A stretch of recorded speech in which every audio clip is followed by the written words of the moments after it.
Hello, ladies and gentlemen. This is Mel Fabregas from The Veritas Show, coming to you with an important news bulletin.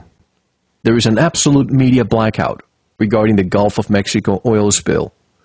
We keep hearing of what seem to be unsubstantiated reports. I say unsubstantiated because, aside from the few images of wildlife covered in oil, there is nothing else. However, my stand literally changed a few minutes ago when I spoke to documentary filmmaker James Fox, who is at the closest point of this disaster. He's in Grand Isle, Louisiana, and the situation on the ground is most dire. Please know that I am in no way trying to spread any fear. I am simply reporting what you are not being told by the mainstream media. Why? Because their actions, or lack thereof, indicate that their reporting is being limited to a certain extent.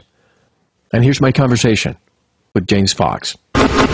And directly from the state of Louisiana, closest to the epicenter of this massive environmental disaster, I have on the line respective documentary filmmaker and a friend of the show, James Fox. Hello, James. How are you? Well, be honest with you, a little freaked out. You know, James, I'm glad to hear your voice, first of all, and to know that you are fine. This is an out-of-the-blue interview, no pun intended. But I've been following your entries for the last couple of days, and for the listeners, tell us when you got there, what you have found.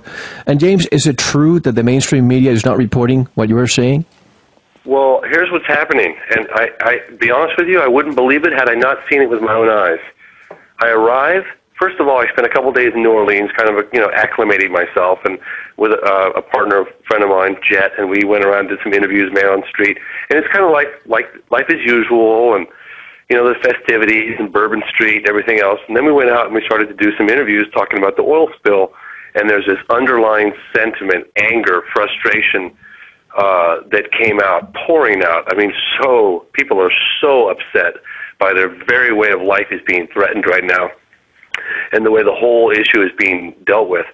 So we do some preliminary investigation. We find, one of the places to go, obviously, is Grand Isle. So we drive out to Grand Isle today, and it's kind of, the air is so thick out here you could cut it with a knife. The humidity and everything, and we're dealing with camera lenses fogging up and the windscreen and everything else, and we get out to. That's the tip of, we're like, 10 miles, maybe 5 to 10 miles from the epicenter at this point, and it's like bustling with activity. Helicopters were like, Chevron, a whole fleet of Chevron helicopters, and just workers everywhere, and people with badges, and I stop at this corner store, and it was just this feeling like this operation that was going on, and I just felt something very, very intense was happening. And I get out of the car, my friend stays in the car, I go into the corner market, and I'm just being watched. Like, I can't tell you the feeling. I haven't had this investigating some of the most incredible UFO cases, like, for instance, Stephenville. I felt a little watched. This, I felt really uncomfortable. Get out of the car, I'm just being eyeballed. There's all these workers, they've got these, passes, credentials or passes on. I don't know if it's part of the cleanup crew or what. Go into the store, and I'm being looked at, and I try to acknowledge these people by, hello, and they just turn and look at their feet. They don't want to. They're watching me, but they're not interacting with me at all. So I sit down at the counter and I order a soda pop. I'm talking to this couple of 15-year-old boys next to me, and the father of this boy apparently is working as part of the cleanup. He was a fisherman, but he no longer has his job, so he's part of the cleanup crew.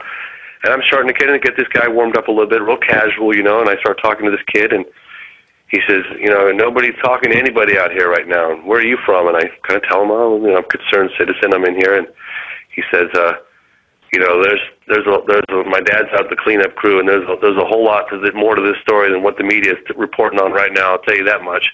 Start talking, listen to a little bit more. It turns out, basically what's happening is there's a complete media blackout. They are arresting people with cameras. They will even arrest, I was told, off camera, that if they're caught talking to a reporter, they are going to go to jail. Wait a second, James. So this is true? What's circulating out there? Absolutely true. Absolutely true. Yes, absolutely true. I'm here. I'm sorry, I'm told to keep my voice down in my hotel room.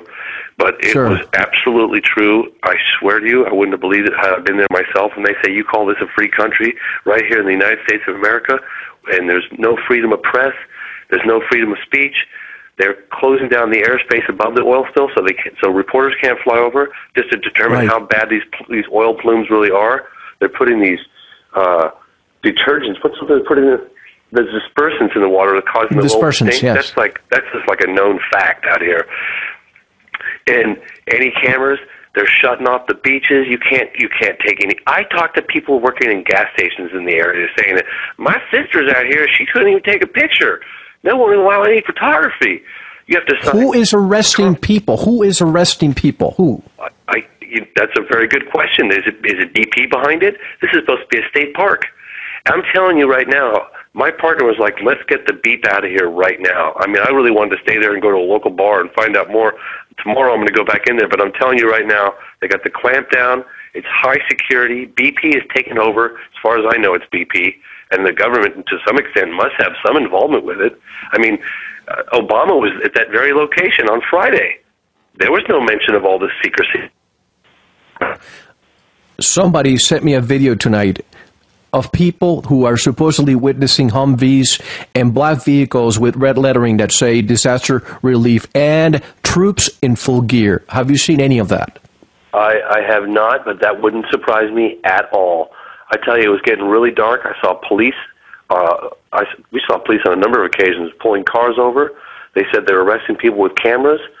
You can't even get access to the Grand Isle, which we were about 5 or 10 miles away from. There's all this activity going on, like it's bustling with activity, and there's this underlying feeling of like secrecy and almost like, I'll be honest with you, I hate to be kind of like this is a huge disaster. That the extent of this is so much further than what we're being told. I'm telling you, man. I was out there today, just a few hours ago, and I'd never seen anything like it. And I wouldn't believe what I'm saying had I not through my eyes. I'm going to investigate it. I'm going to go out there further tomorrow morning and ask a little further, but people are reluctant to talk. I mean, I'm telling you, I got some gasoline on the way out of town, and I talked to the woman behind the counter. She said, well, that's really funny. My sister's, they grew up in this area. My sister couldn't even take a picture. She was getting arrested. I said, who's doing this? Who's behind this? Yes. I don't know, man. I don't know, Mel. If I call the Grand Isle Police Department and speak to the sheriff's office and ask them, sir, who is arresting people, you think they'll tell us? I don't know. I mean, I'll be glad to give you guys an update. I'm going to go back out there in the morning, but I'm also going to a place called Huma, where the fishing industry is largely affected. But there is a huge operation. It looks to me as though the oil companies have taken over and they're running things and they're calling the shots. That's what it looks like to me. James, you are a respected documentary filmmaker. You have connections with the mainstream media. Have you been able to approach the mainstream media with what you're finding? I approached them today. I called CNN and I said, got to call me. I got to talk to you guys. And she said, I can't call you right now. I'll call you later. And I'm waiting to get a call. I'm waiting to get a call from her. But to be honest with you, right now, whether or not I can get someone to come forward, even if they're in disguise, these people are like petrified. Seriously, I've never seen anything quite like it. You investigate UFO stories like Stephenville, Texas, and people reluctantly talking about it. But these people don't even want to. They didn't even want to talk to me about it. They just look down at their feet when I try to interact with them in any way.